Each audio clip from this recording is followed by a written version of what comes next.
Welcome back. We're talking about Syria and efforts to resolve the civil war there. Joining us now is Raghida Dergham. She is a senior diplomatic correspondent and columnist for the leading Arabic daily newspaper Al-Hayat. Thanks for joining us, Raghida. Thank you for inviting me. The United States bombing campaign has now extended to Syria. The United States is targeting Islamic State targets in Syria. We also heard from the United States President Barack Obama reiterate in his speech to the United Nations that they will go after Islamic State wherever they are. But do you get the impression that the United States has a strategy, a game plan here to take on Islamic State? Excellent question indeed, because I think that sense of strategy is missing.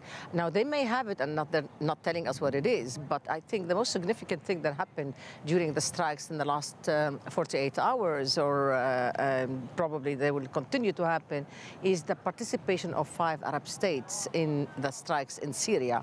Why is that? It's because these 5 Arab states have been very critical of the American policies, Mr. Obama's policies in Syria, and they are speaking of the necessity for clarity on the political position by the Obama administration vis-a-vis Syria and Iran's role in Syria. So I think right now the decision has been taken to show President Obama that the 5 Arab states, which are Saudi Arabia, United Arab Emirates, Qatar, help me out, Jordan, and who am I missing? Qatar. We'll get to it. That these 5 Arab states are saying, we're with you. We know this is necessity to fight the ISIS danger, not only for Syria, but beyond. But please, this is only the beginning, Anand. Remember, I don't think it's going to be sustainable without the political aspect. Well, it's all very well for those 5 states to say, we're with you. But why is it so important for the United States to say, we're not doing this alone? That there are Arab states doing it with us? Because they can't do it alone. Because the President of the United States and the public, the American public, have said no boots on the ground. They don't want to engage in a war. They want to have a role to play, but they need boots on the ground. They need the element that is going to make this a successful war against all extremists, the likes of Daesh or ISIS as it's called. So in Iraq, you absolutely need the Sunnis, the ones that are referred to, the ones who have played a role during Petraeus' time in the awakening, the Sahawat. This is a detrimental component of the war against ISIS in Iraq.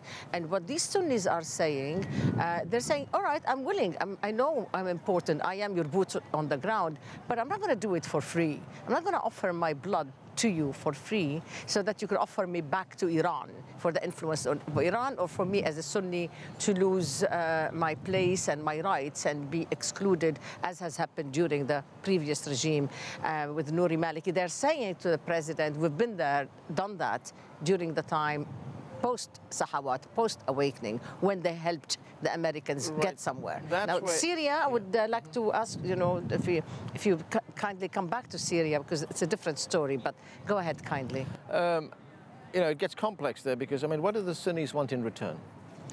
In Iraq, they don't want to be excluded anymore. What happened is that after they did what they did, and they played their role to make the success of Mr. Petraeus' awakening strategy, they then got nothing.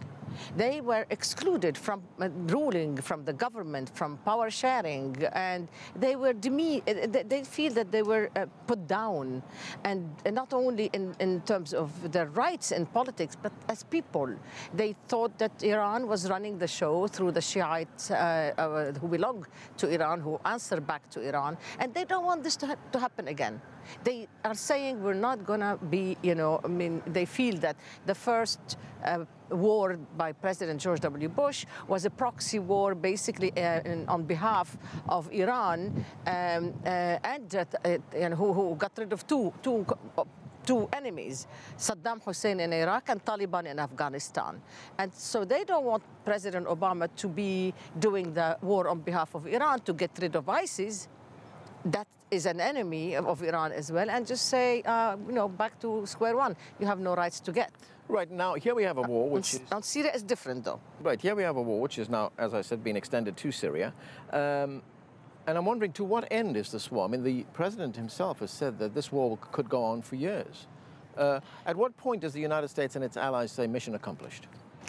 This is exactly what you asked from the beginning, and you are so right to insist on this point.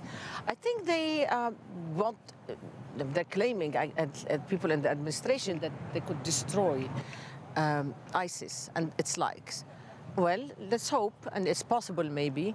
They think that by cutting the, the component of financing, by having, like the president was quoting today, on the clerics and the governments to change their political, not only political, I mean to change the culture of people, if you will, so that there will be no more animosity and what have you. Okay, all fine and good, but that's not going to fly alone. It's an important component, but it's not going to fly alone, because you need the politics. And the politics of it is this: you're not going to be able to have to employ, if you will, the goodwill and the ability of the Free Syrian Army, the moderate Syrian opposition, to bring down ISIS, and without, bringing down the regime of Bashar Al-Assad.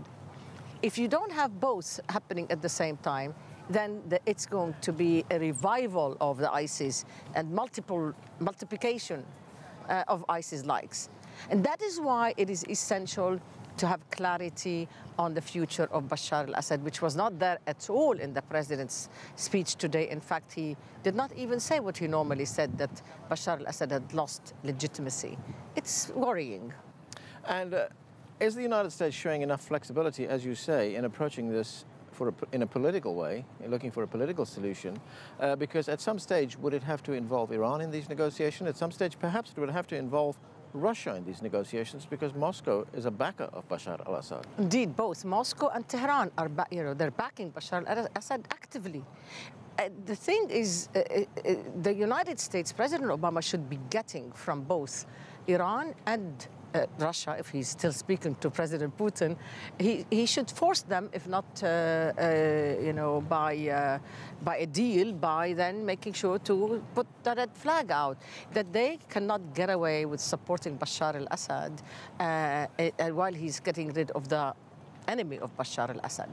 And that if the danger of ISIS is a real danger, it's a danger, of course, to both Putin and to Iran as well. So he can't be doing this on their behalf while they go and take care and enhance in the position that he is, that man who is considered the man who contributed to the making of the ISIS of the world.